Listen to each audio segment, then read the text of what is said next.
Into the Fray. I'm Austin. I'm Berlin. And we are back today. We're going to be talking about how to greet visitors at your church.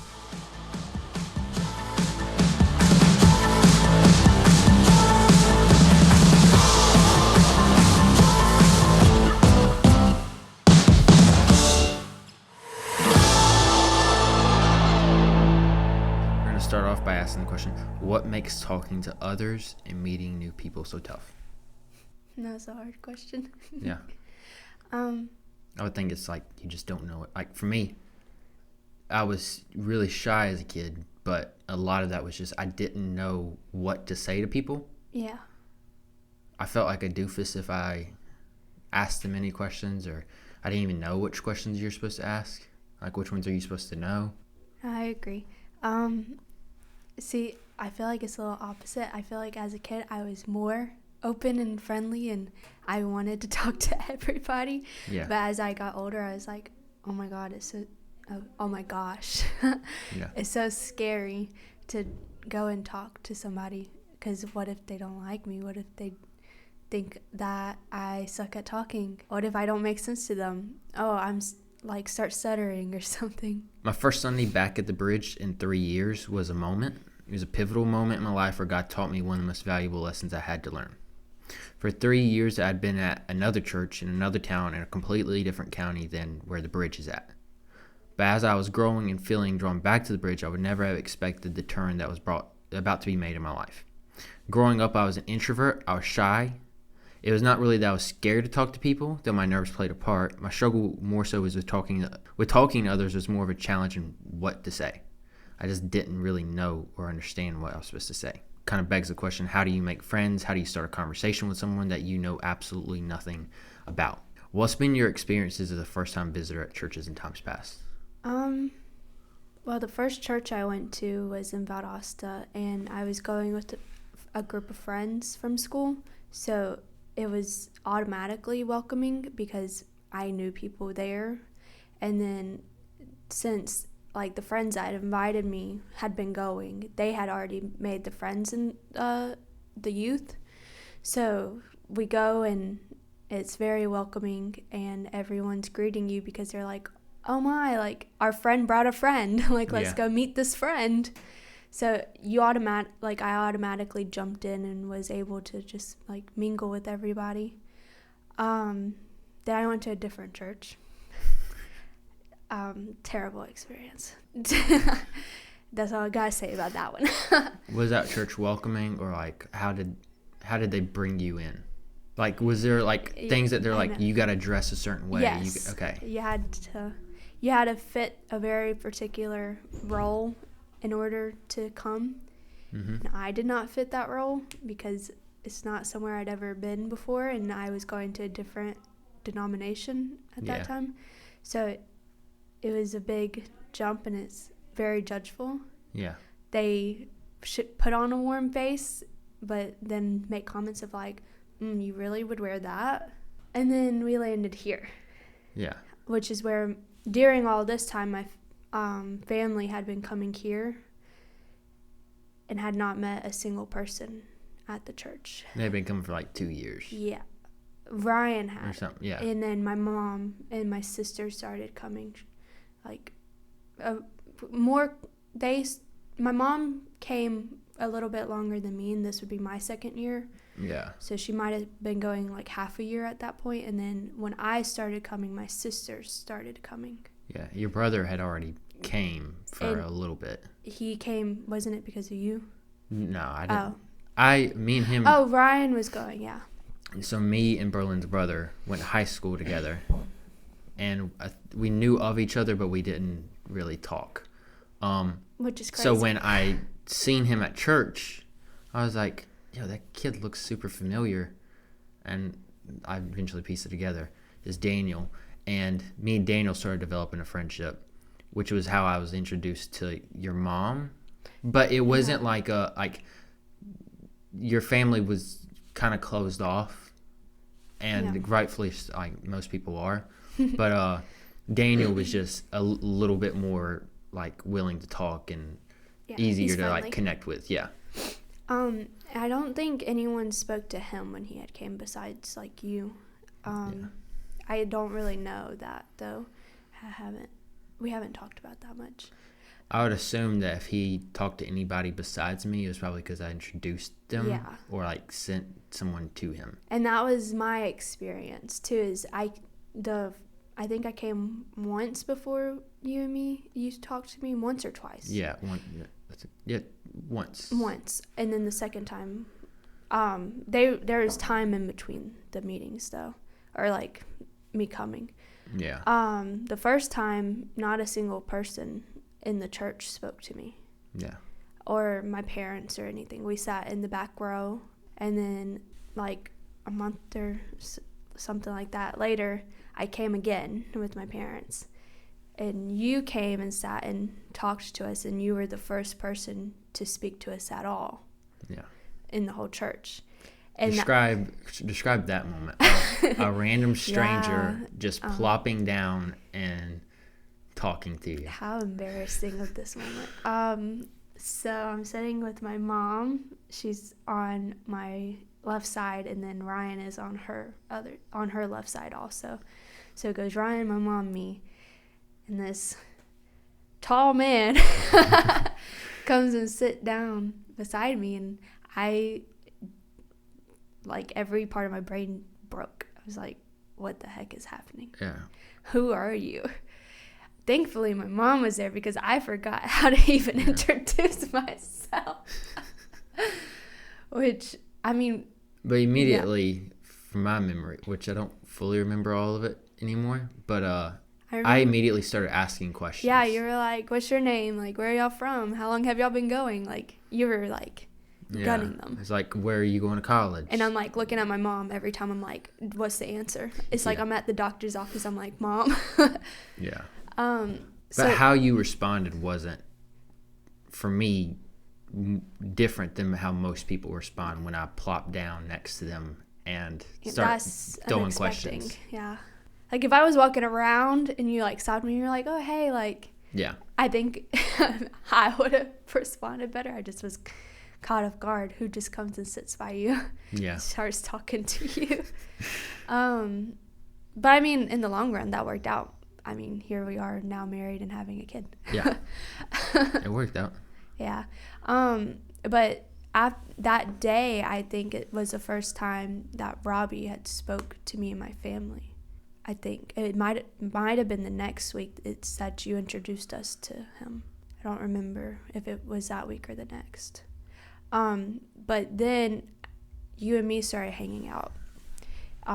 We went on the coffee together, and then we started hanging out, and then which coffee again that was one of the tricks I learned to like get to know people more. Is if they're in the church and I'm like asking them questions, they're gonna be like Berlin was a day of light. They're gonna be like kind of uncomfortable, like you're in a new setting, a bunch of new people, you only know the people you hopefully came with, if you came with anybody, and then this guy starts asking questions, you're immediately kind of on edge. And it may help a little bit that someone's being welcoming and trying to get to know you, but it can still, like, your guard's still a little up. And so my goal was always, okay, let me immediately follow up and try to get coffee with them. Coffee just because I like coffee, and that's how someone did it with me. But let me get coffee with them, and then we can talk. Which, coffee went great. It was 4 hours long. Yeah. And even that wasn't... uncommon in the sense of like the time frame, because usually when I'd get coffee with people, it'd be 2-3 hours of us just sitting talking, because once you get people talking about themselves, they usually don't want to stop. They're like, thank God someone's talking about, like, wants to hear about me. Yeah. I want to move on to how I became good with people.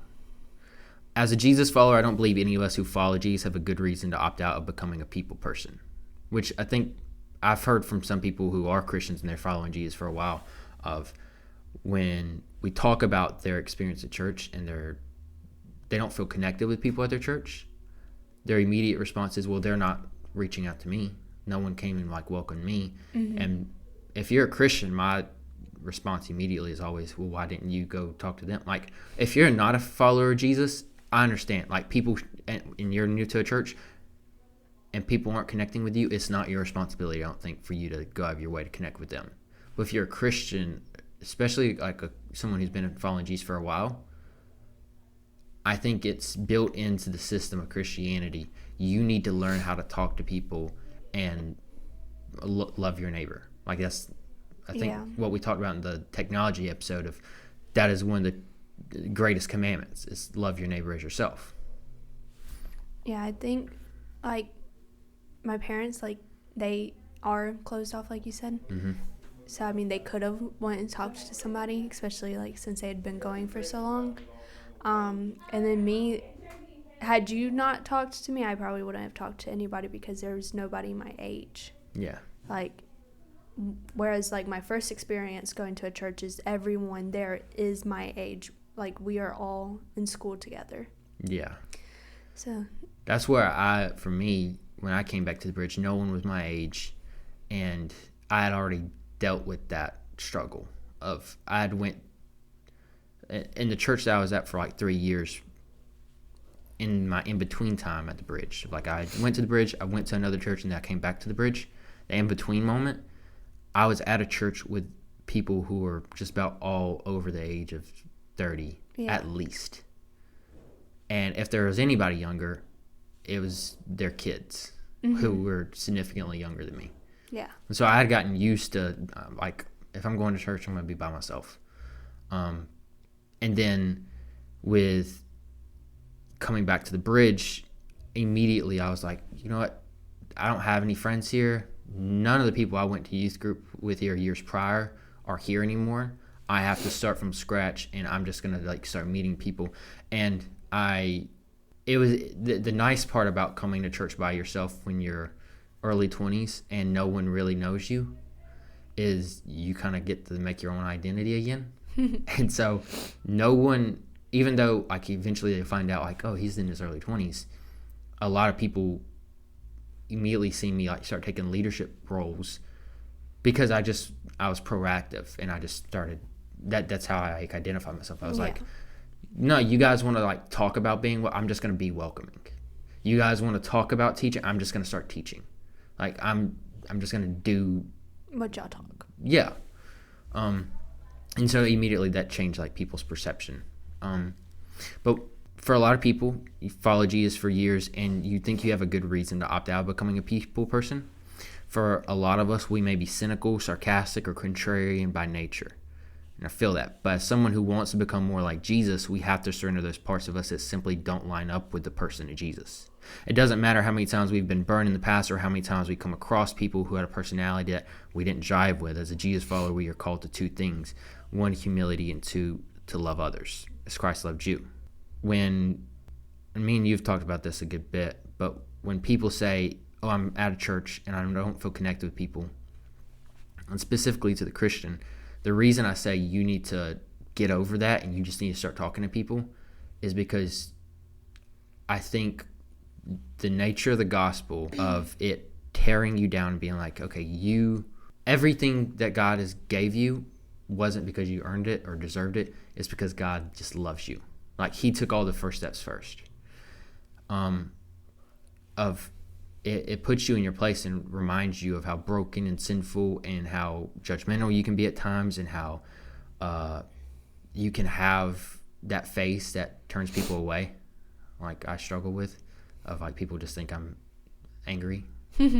But when you take on that, when you properly look at Jesus and his life and you compare it to you immediately are humbled, and it should cause you to then look at others and be like, okay, I am no better than them. I'm not in a position to say, you need to come and make me feel like, I deserve a higher seat at the table or anything like that. Yeah. You need to, it should cause you to be like, oh, no, if they're not talking to me, it might be because they're just like me.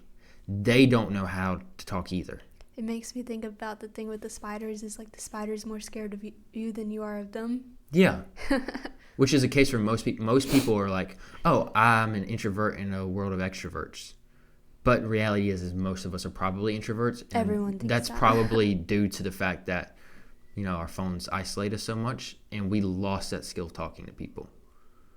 So most people don't know how to talk. The cross puts on display the truth that not even we have it all together. You may think others are difficult to deal with, but have you truly met yourself? So put yourself in the shoes of Jesus as he had to deal with your constant need to go back to the very things that hurt you. You were stubborn and a pain in the butt, yet Jesus pushed in. He drew closer.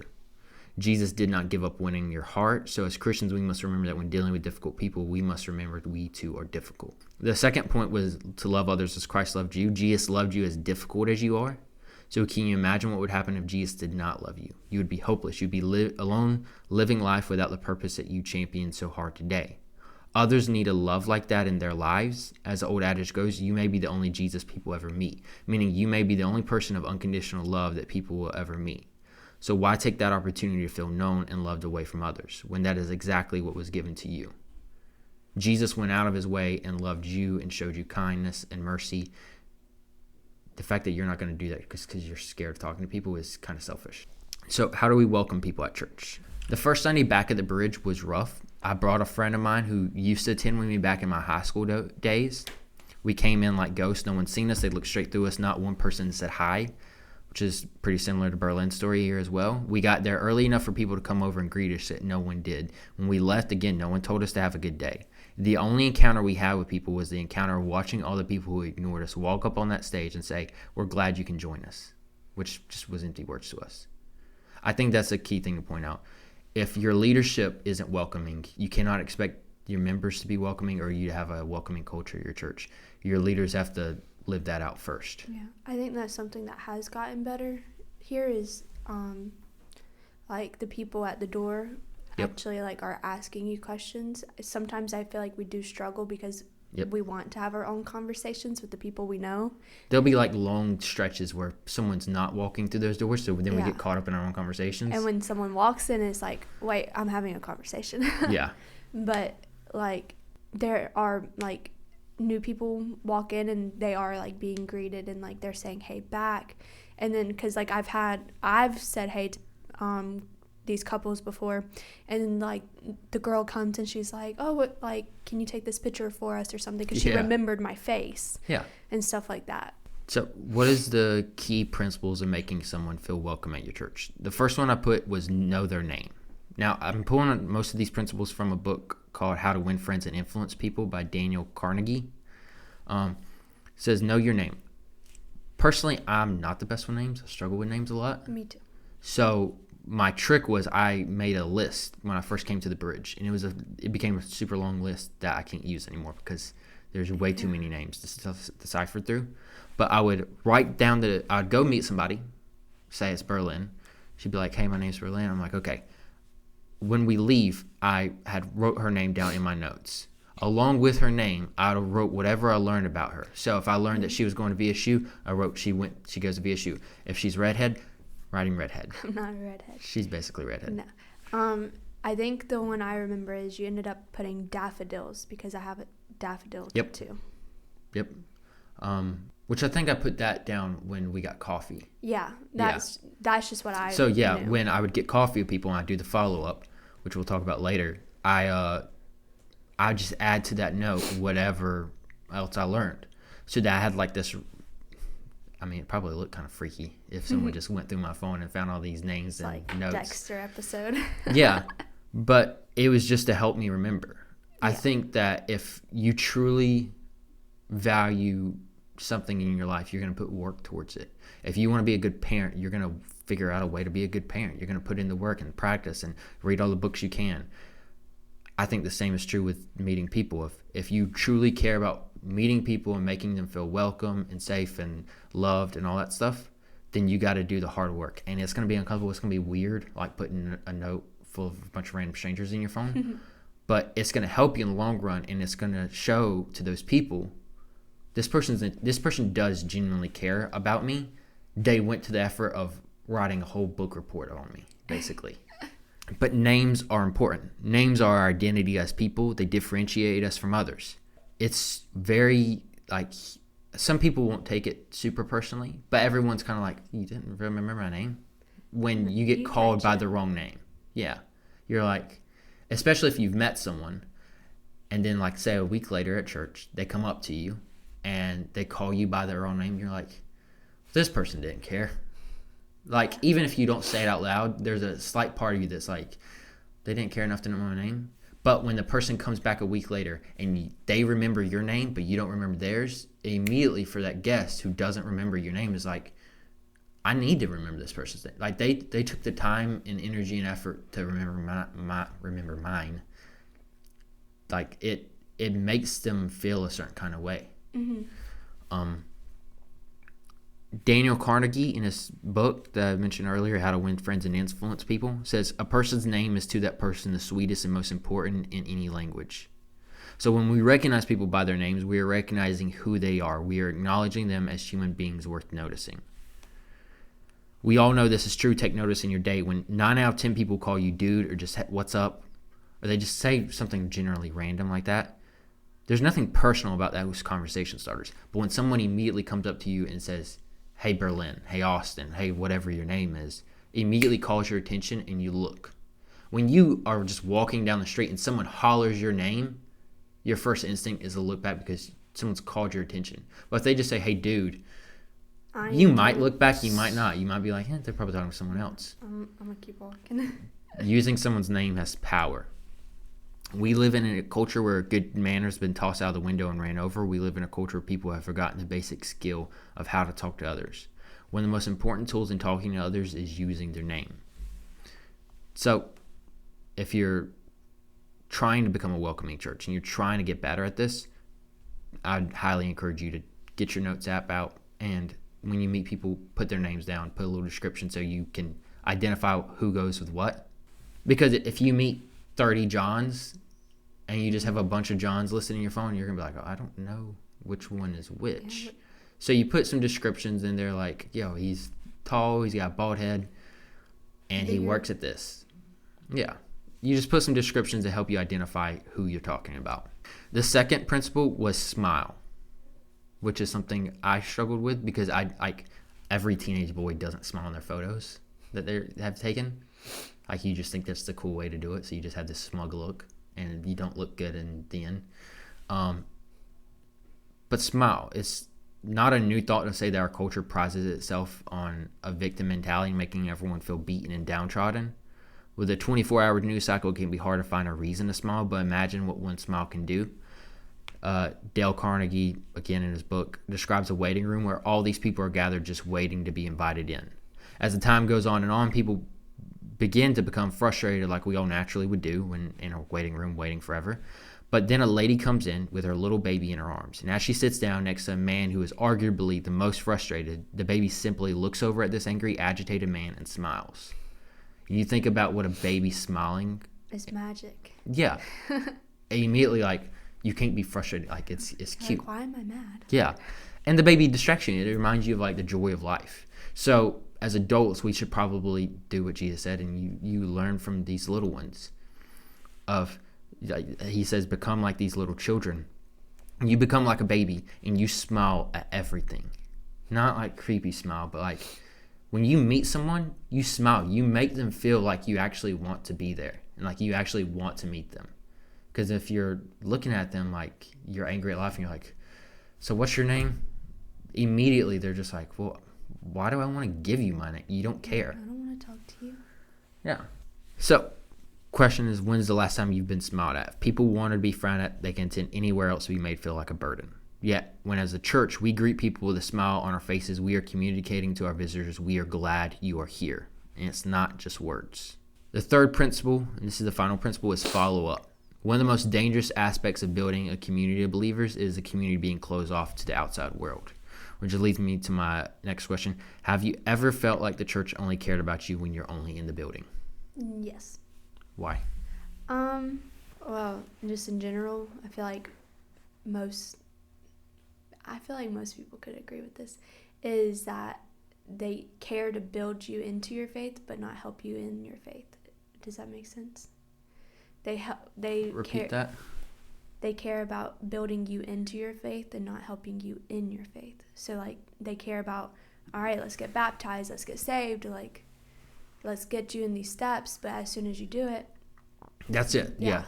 They ghost you. So it's why, but the whole time through that, they're not reaching out to you like, hey, like, just wanted to check in. Like, I remember from our conversation or something. Like, even, like, when I was in high school going to that first church, I was going to church with my, like, best friends. We weren't texting each other, checking in. Yeah. Like, we're all going, like, we all knew we were going through something. Like, your faith became more of an event you do once or twice a week, yeah. instead of a thing that's a daily part of your life that you do with others. Yeah. And then, like, I remember, like, as, like, it's building up to, like, me getting saved and stuff, is, like, every week that's a question, like, how are you feeling? Like, are you feeling close to God yet? Like, and then it happens. The next week, oh, yeah, you're saved, whatever, who cares? Yeah. Like, we can finally go back to our regular program now. Like, time for the next person. Yeah. But I feel like that's a common experience I hear from everybody. Yeah. Anytime we have visited another church, that's one of the go-to things that we've noticed, is that it feels like people just care that you're at their church. They don't really care about getting to know you or anything like that. And their only goal is, I just want to get you to be one of our regulars. Mm-hmm. Not so that I can get to know you more or anything like that. It's, I just want you to be a part of my church. Which is, I mean, we've got friends who it feels like they care more about getting you plugged in at their church, even if you're already a part of another church. Yeah. And it's like, no, like, let's just be friends. Be happy that we're both following. Yeah. Yeah. It becomes way more tribal, and you care about the names and perceptions of where people are going, mm-hmm. and all that stuff, more than you actually care about that person. That's why personally, I don't like inviting people to church, because I don't want them to feel that way. I never wanted my friends to feel like, I'm only friends with you as long as you're coming to the bridge with me. Yeah. Instead, I'm like, no, you can come to the bridge whenever you want. Like, I would love to have you, but I'm going to hang out with you more than we go to church together. I would hope. Yeah. Because, like, I've invited friends to the bridge because, like, something special is happening or something, and they want to be at their church to plug in people. Yeah. Is how it always goes. But at the end of the day, that's okay, because, I mean, good for them. Like, good for their church. Like, they're plugging people in. Yeah. I think we view church a lot of times more as like a country club membership. Yeah. We just want to get more people into.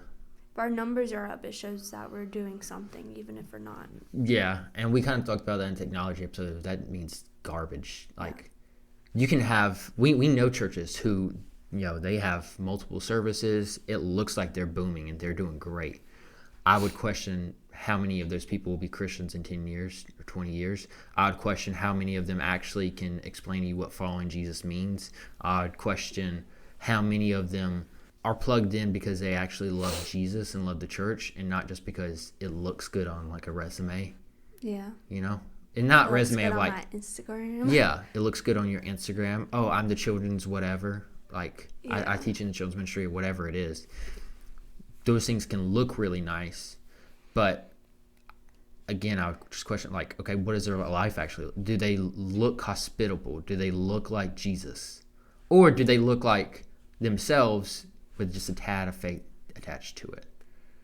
And that shouldn't be our goal. Yeah, because I don't know if this still answers your question or not. One thing that I've struggled with is, like, having, I'm still friends with people, but as we know, I'm not going to their church anymore, and so, like, I see them hang out, which is great, that's awesome, but since I've left that church, you get secluded. So I have another friend who every once in a while jumps in and goes into their church, and when she's going, boom, every week they're doing something with her, they're hanging out with her, but the moment she steps away, who is she? I think that's that's always a tough feeling of when I left the church that I was a part of for a few years. When I left, there was a portion of the church that was very, like, kind, and they sent me messages, and they're like, hey, it's okay that you left. Like, we're still praying for you. We still love you. All that stuff. I was very thankful for that. The troubling part of that came in when they never, that was our last message. I never realized that was how the relationship would end. Like, it was good that they followed up and like gave like their best wishes and stuff like that, gave me their blessing for leaving.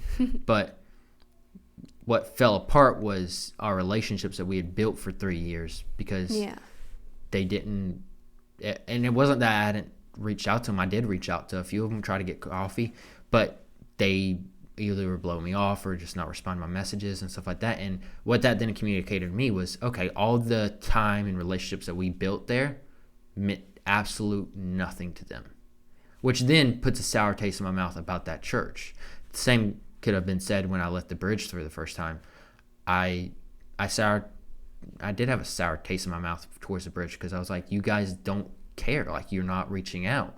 Robbie, thankfully, was the only person who ever really reached out to me, and it was more sporadic. But he, every now and then, he'd be like, hey, can we get lunch together? I was thinking about you. We'd get lunch together. Yeah. I think one of the things we need to remember as a church is it's not about getting people on our membership rolls. It's about actually building those relationships. Membership's not even a thing in the Bible, despite what like freaking Mark Dever says with his book series. You don't know who that is, but no. Mark Dever is a pastor at Capitol Hill Baptist Church, and he wrote this series of books called the 9 Marks series, and it's like, what is a healthy church, 9 marks of a healthy church, all this stuff. And he stresses like the importance of membership, but membership's how we're thinking of it is not at all what they thought of in the Bible. When they thought of church in the Bible, it was just a community of people hanging out together, and not like just hanging out loosely like you would with your friends. It was intentional of like, we're going to get together, we're going to talk about our faith, we're going to wrestle through these questions of how to live as Christians in a world that's persecuting us, and we're going to build each other up and encourage each other. We're going to sing a new song. Like, we're going to have meals together. That's one of the things I loved. I heard John Mark Comer talking about his views of the Lord's Supper that's changed over the years. And he was talking about how he's convinced that the Lord's Supper early on was an actual meal. It wasn't supposed to be like this, like sacramental, like you get your juice or your wine and your little just nasty cracker that they give us.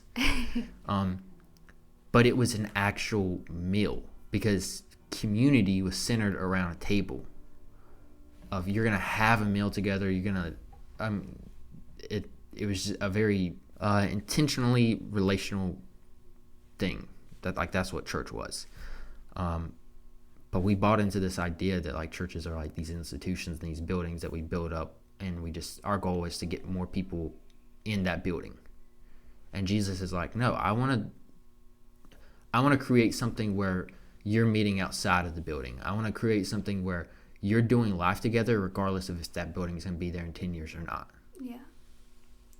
Which I think we got to work. Like, that's one of the reasons you need to become a welcoming church, is you need to be a church that's going to outlast the building or the institution you're in. Mm-hmm. And like, while we're talking about this isn't like, us two still struggle with this. I struggle with it, because like, I know what I said about like, I have friends that like don't reach out to me anymore. I'm not reaching out to them just as much though. Yep. So that's where that humility comes in. Yeah. Is like, you're like, oh, like, it's easy. Everybody can complain about the church. Yeah.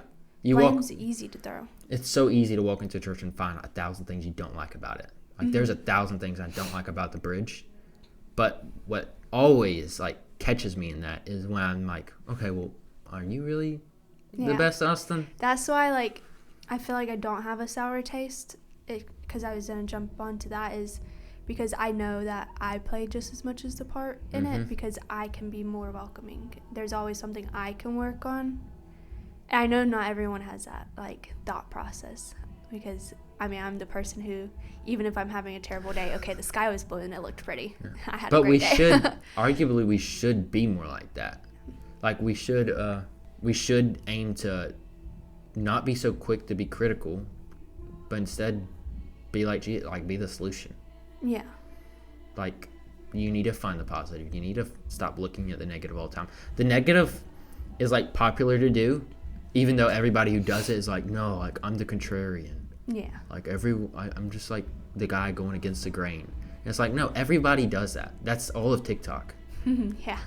Like that's all we talk about is we don't like this thing, and so we just rant and rave about it. I'm guilty of it, but Me too. we need to get out of our own, egos and narcissism, and instead be more focused on others and how we can better make people feel loved and welcome and known.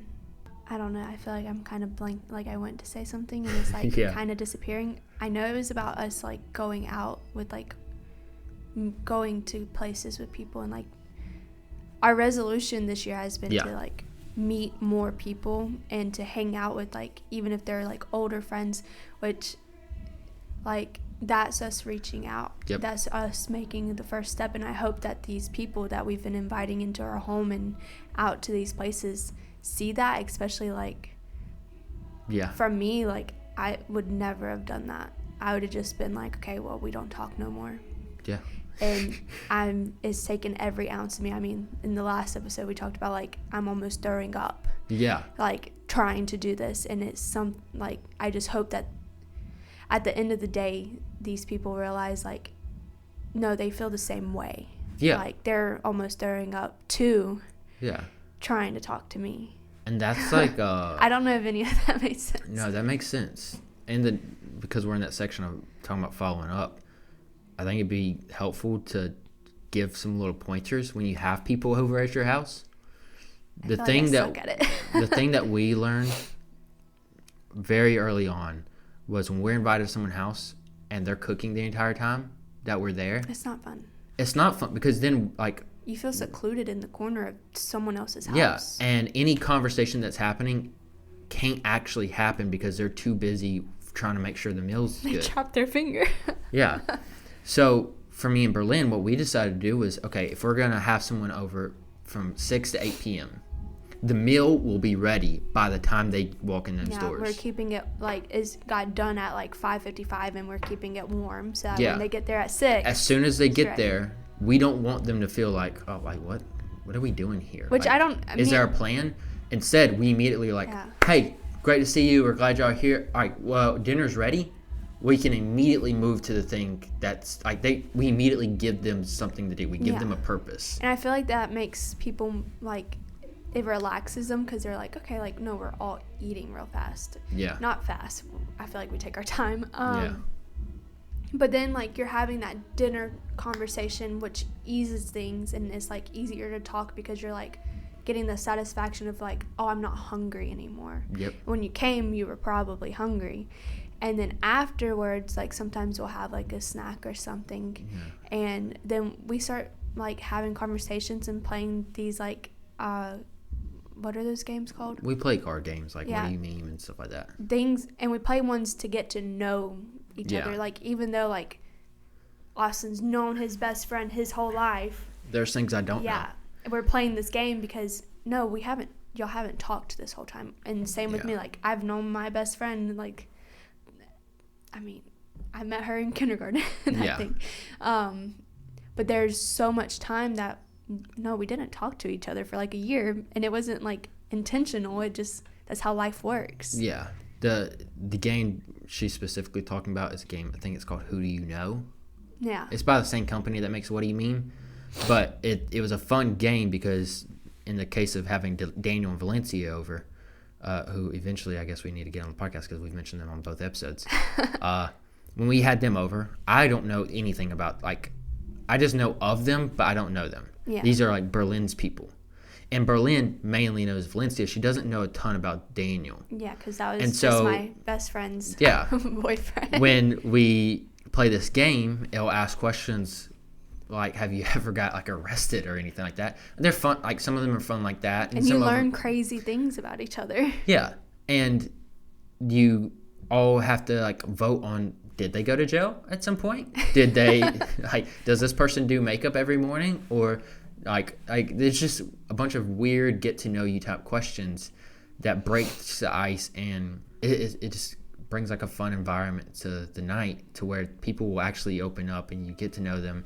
And you get to play around with, like, everybody makes assumptions Yeah. and judgments when they first meet someone. This game is like, okay, make them, and we're going to laugh at you if you get it wrong. Oh, yeah. You know? And this is, I feel like why I brought this stuff up is because, like, we've met couples. So now our next step is we hope that they keep coming. Yep. And we ask them to coffee, okay? If coffee is wonderful, okay, the next step is, hey, y'all want to come over for dinner? Yep. And you just keep that cycle going. And I think that's something that you can do as, like, someone, just one little person in the church. You've got all these friends now. Yeah. You're creating a community, and that person would hopefully be like, oh wow, like, that made me feel great, let me do it to someone else. Yep. And then that creates a community, is because everyone's getting connected through just that one simple, like, hey, what's your name? Yeah. Hey, you want to come over for some enchiladas? So, yeah, like, the goal when you invite someone over specifically to your house, don't make them feel like a burden. Mm-mm.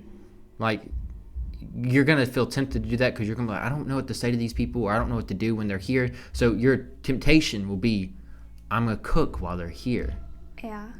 But all that does is it puts a sour taste in them. They're like, what am I doing here? Like, you could have, if we're just going to come over and watch you cook, I mean, you could have cooked for yourself. Yeah. And I think that's where I struggle personally, is because, like I said, I get so, like, anxious, and, like, I start feeling sick when these people are pulling into our driveway. That's the whole day, is I'm sick to my stomach, is I wake up and I'm like, people are coming over. But I've learned that to make me feel a little more comfortable and to, like, give them a little chuckle is to tell them kind of like how I felt, is because they felt that exact same way. Every single time I've, like, been like, yeah, I almost didn't want to open this door, I got so scared, like, Yep. And it's a joke, and I'm obviously only going to do that with people, like, I know can Yeah. understand, but I'm always giving back, like, no, like, that, I was so scared, like, typing in your address, like. Yep. So then, like, you both know, like, no, we're in the same boat. We're both nervous. Yeah. It's easy to build a congregation that cares more about the Sunday morning gathering, where our fellowship is more of a show than actual iron sharpening iron. As Christians, we must do our due diligence during the week of following up with our guests. This requires us to get a way of contact from them when they attend our church on Sunday. Don't just say, hey, what's your name? That's a good, like, first thing to do. That's like, what I don't still. usually ask for their phone numbers when we first meet, because that is a little, it can be a little too forward. Yeah. So just asking their name and maybe, like, adding them on Facebook or something is good. Like, okay, we've connected. But find a way to, like, build that connection where you can follow up with them. So I think that's where the Facebook thing is, like, if you know someone's name, you're gonna add them on Facebook anyways. Go ahead and add them, and then if they don't come back, you have a way to follow up with them. But also, I don't know, I just feel like that's an easy way to, like, build a connection point early on without being too forward. Yeah. And then next time, hopefully you see them at church, you ask for their phone number, and that's where it's like, it's a more personal connection of, like, I'm actually giving you a way to personally contact me. Yeah. Yes, we are recording Sunday morning during the worship practice because we're trying to backlog a bunch of episodes. And we're here, and this is just, like, a good time to do it. So if you hear them singing, or people talking like earlier, we acknowledge that 45 minutes in. This may be by simply asking for their phone number when it comes to connecting people or finding them on social media. The point is, we don't want to communicate to our guests that we only care about them when they come into our space. Rather, we want to communicate to them that we are real human beings with lives outside of Sunday morning worship, and we want to spend that time building a relationship with you. It's important to... Your life should not be revolved around... this is actually probably going to be a hot take. Your life should not be revolved around your church in the sense of, like, the institution. Yeah. My life, everything I do should not be centered around the bridge. I'm a real human being with real relationships outside of this institution I'm a part of. Now, the bridge is, like, a big part of what we do, but it's not, that's not our personality. No, yeah, that's not our whole personality, which I guess is more what I'm like trying to get at. Is we know people who they are so obsessed with their church that you can't ask them what their favorite movie is because they don't watch movies. Yeah. Or you can ask them what their favorite song is because they only know songs that are sung on Sunday morning. We need to be fully rounded individuals who have a sense of personality. Like, God has gave you emotions and quirkiness and all that stuff for a reason. Don't make your entire personality, I'm someone who goes to the Bridge Church and that's all I live to do. Yeah, that's all I can talk about. And this probably might be a struggle for people who work at church, of you're only the majority of your life is you're at the church. Yeah, but a plumber, when he's in his free time, the likelihood of him talking about plumbing is probably kind of rare. He's not jumping out of his seat like, yeah, I cannot wait to talk about pipes and how they bust and all that stuff. Instead, he's gonna be like, no, I want to talk about the game. I want to go eat some fish. He's gonna have other like things in his life that he's doing in his free time. And I think as church people, sometimes we get so wrapped up in the institution that then we don't have any other hobbies. Like, we don't have parts of our personality that we can share with others, and to the point to where the only time, like when people, we're trying to get to know them and we ask them what their hobbies is or what they like to do, and they're like, I like disc golf or whatever, and then they ask that back, if your answer is just, oh, well, I just work at the church, that's just not a good... You can't connect. Yeah, you immediately kind of turn that connection off because they're like, well, we have nothing to do together unless it's centered around this church. Yeah. What? I'm gonna come file some papers for you at church. Yeah. So like, get a life. No. You got something? I was gonna say the church can be like the biggest aspect in your life. Yeah. Like, it can be, but I feel like you just have to know that balance of.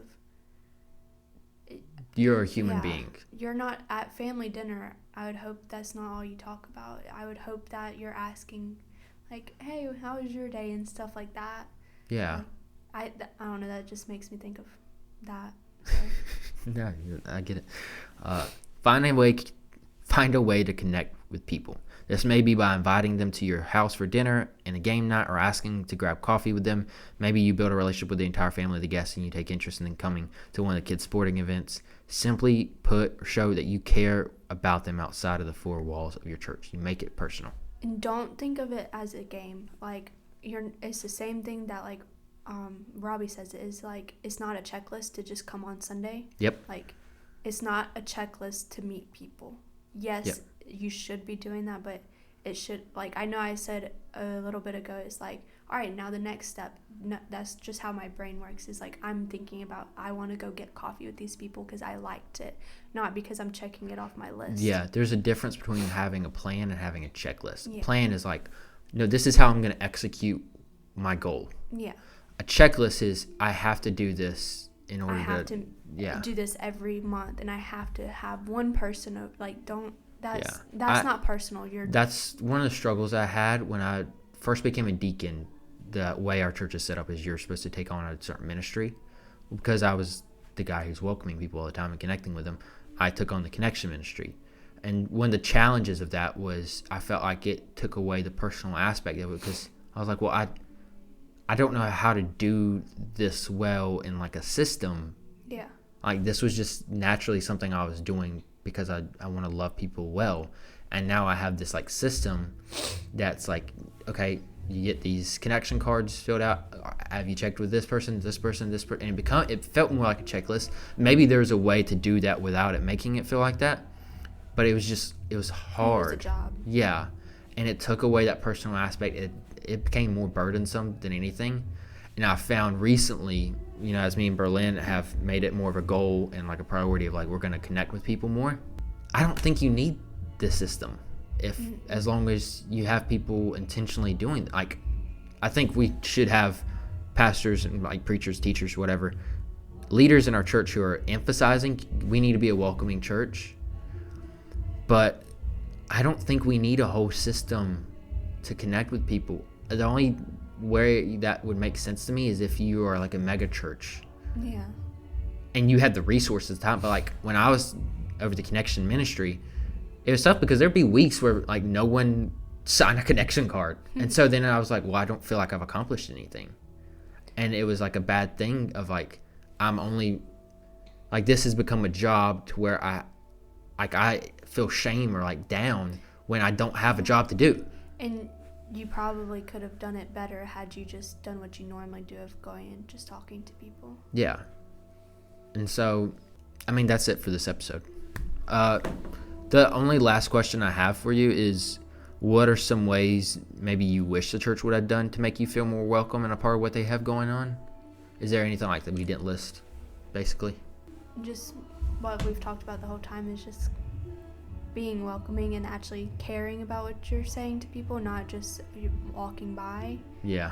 And then with like ministries, I would guess is like, as a ministry, I feel like if you're running that, you need to know how to talk to people, or it's gonna turn people away.